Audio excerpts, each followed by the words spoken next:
Initially, I'd like the punk scene, then yeah. And the punks were into reggae and stuff like that, and black music, and the culture of, they saw us as, they saw black people as, they were able to relate to that because they saw the system as a bit stuffy, the punks, like even some of those rock bands, like Yes and Led Zeppelin and all those type of bands were too comfortable and cosseted and weren't doing anything for the people or such, and they were like millionaires and outside of, so you had the punks now wanting to come in and do something different. And then Johnny Rotten, you've heard of Johnny Rotten?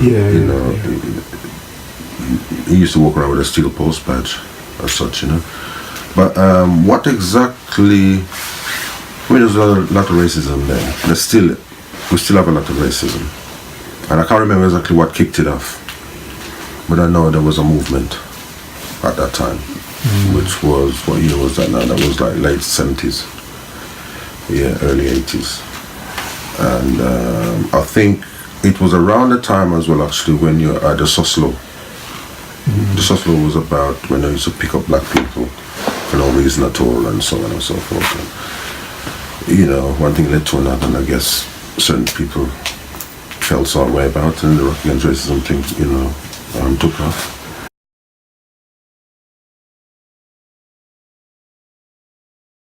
As you know, we did Answer Revolution 79, wasn't it? 78, 79. And that got to the top 10 in the album charts.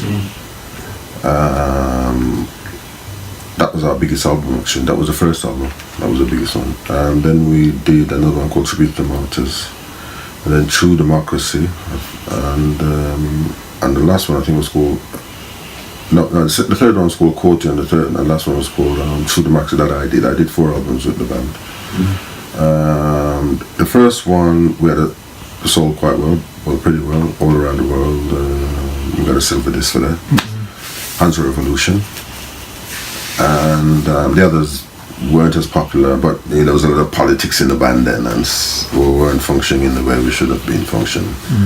There's always the egos comes out with 1 or 2 people, so it kind of broke the whole thing. I left after the 4th album and formed another band called Bass Dance, and I did 2 or 3 albums with that. First one was called Loud, and the second one was called Louder. And they did another one, a sort of a 4-track EP. Then now finally, the last band I'm working with now is called Gabbidon, which is my last name, and I've done a couple of albums. This album called Reggae Rocks, and this was done in-house. Recorded by ourselves and mastered and published, etc. by ourselves. Exciting. Yeah, man. It's owning your work, isn't it? Yeah. And now I'm working with a chap called Lekan, a Nigerian. We're sort of mixing African beats with reggae and see how that works. Yeah, so you can have that. Oh, thank you. Pleasure. Yeah.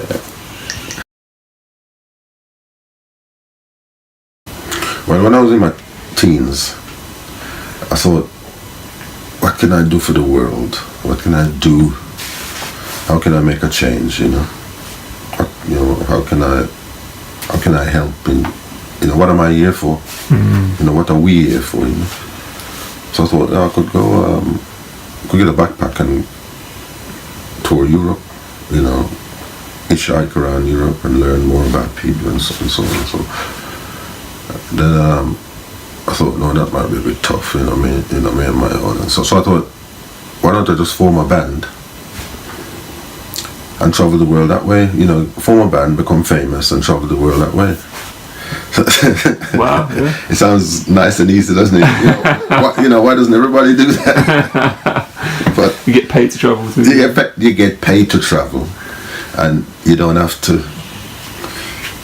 Everybody, you get looked after, etc. But so I was really lucky when the band took off.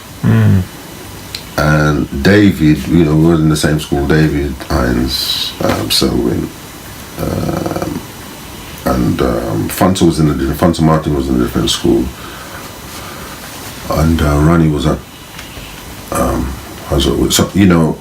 We formed a band and we were lucky enough to make it. But that's only because I think, one of the reasons is that we're dedicated. We used to rehearse like 6 days a week, maybe 5 days a week. So we knew what was needed to put in to get out. Because, our father, we used to tell me that, my dad used to tell me that the more you put in, the more you get out. So, we went on that premise, and then the whole thing took off, luckily, Yeah. So, but we've always wanted to talk about what's going on in the world. Even though I was influenced by my influences, probably slightly different to David's influence, my influence would be people like, Jimi Hendrix, Michael Jackson, Jackson 5, Isley Brothers, anything with guitar, Jeff Beck, all those kind of things, all those kind of artists. So because these kind of artists has fire in their belly. David was a bit more literal into, into writing.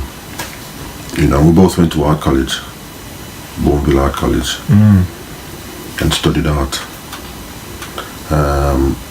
But I encouraged David for us to put the band together, and I encouraged him to, write our own songs, etc., and so on and so forth. So we've always been conscious of being aware of what's going on around the world, in the world. I mean, what really got us to get the band out there, I think, was probably Bob Marley and the Wailers, and an album in particular called Catch a Fire album, wherein reggae wasn't just dance music, or you go to a club and you hear, it was actually being taken serious, and that really switched me on. I was at art college then when that came out, and that really switched me on.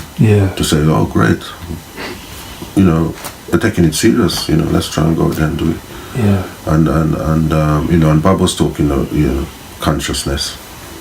People like Burning Spear, and a lot of the Jamaican stuff was, and at the time you had a lot of different stuff as well, a lot of different kind of music. You got Nicky Thomas, or you may have people like John Holt at the time, Ken Booth and all, and they were doing more sort of easy listening, lovers more, and then you have like Bob Marley and Burning Spear was talking about our past and our future, and that really turned us on to do something like that.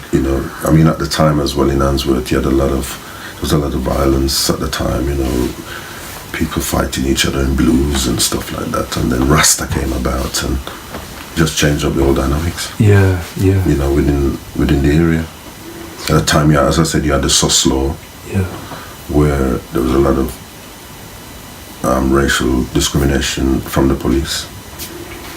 Where they would pick people up just like that off the street because you may have locks, or because whatever. And instantly you got short trousers, 3/4 trousers, where you just dress different. But it's not just with black. It wasn't just with the black youth. Obviously, I mean, anytime there's a new generation that comes up and have a new way of going about things, the older generation wanna lock them down, they tie them down and keep it. So the punks find themselves at the wrong end of the sus laws as well. Of course, yeah. Well, no, but they weren't picked up as such like the black kids were. But they had issues as well with their parents and authority, and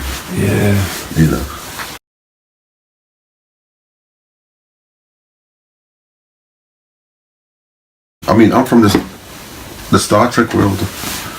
You know, there's no money. We're not dealing with money. We're not dealing with, you know, how big your house is or how big a car you got and all those other things. It's just one set of people. That's what I would like to see happen. Yeah. You know, because I love people. You know, I really do. I think things can happen as a team. You know, once you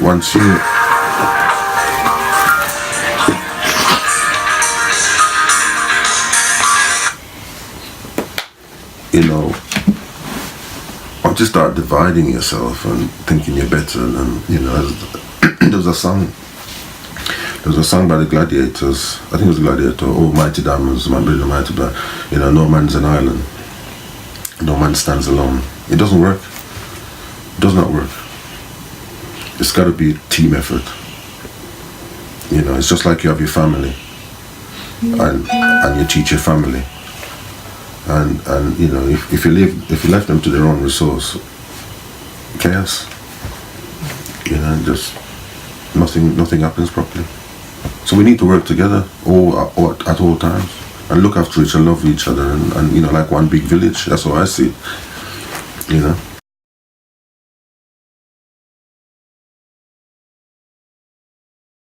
I think that's very important.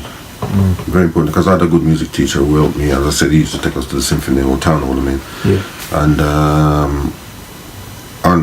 I think it's my right to, you know, to pass it on. It's you know, I mean, children are, you know, like blank piece of slate, aren't they? Yeah. You give them the right education and teach them not to have fear. You know, you're into a winner. You know.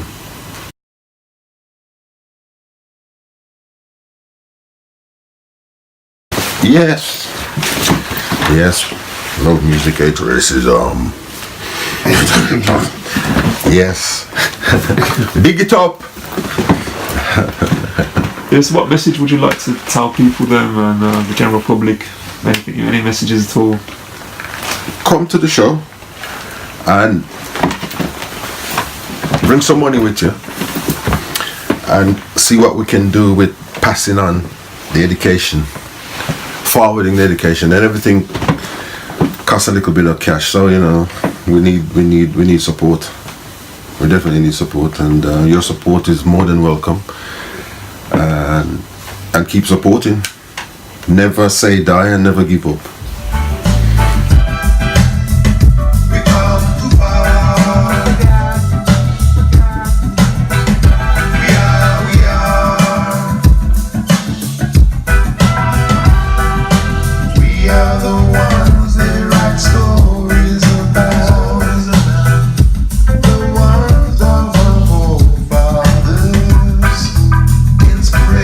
Across the nation, spread